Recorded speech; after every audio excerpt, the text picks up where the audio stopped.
childhood was composed of mud pies, cheese whiz, and backyard adventures. Mountainside extravaganzas that stole whole days away, replacing them with earthy, fabricated memories worming through my brain.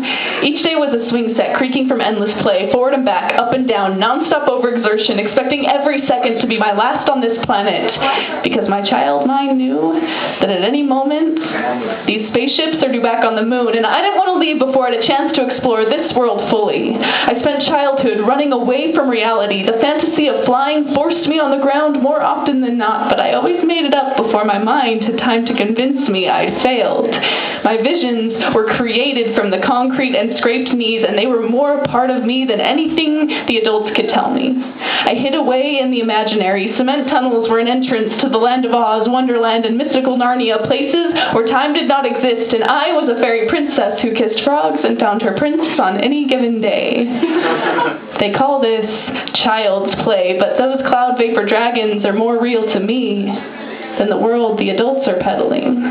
You see, in their world, politics have infested the heads of the people. There's a wicked witch in the west killing munchkins for a pair of ruby slippers. In their world, the land is held in the clutches of the Queen of Hearts. Off with your heads, you don't need them to paint the roses red. Just spend your day as a slave to the leader's game of croquet. Their wild hedges have been trimmed into neat little cubicle cages, and there is no way to climb back through the rabbit hole. And they call this reality? This world is more imagined than a story. Can you blame me for not believing in it?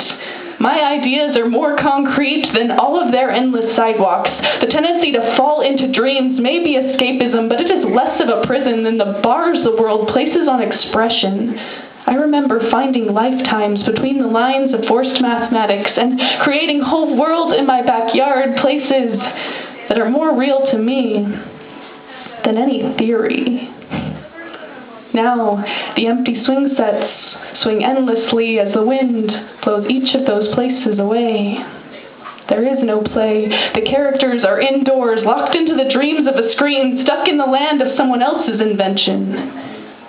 And I just keep thinking, what will become of all those fantastical lands when this imagined one becomes the only one that there is?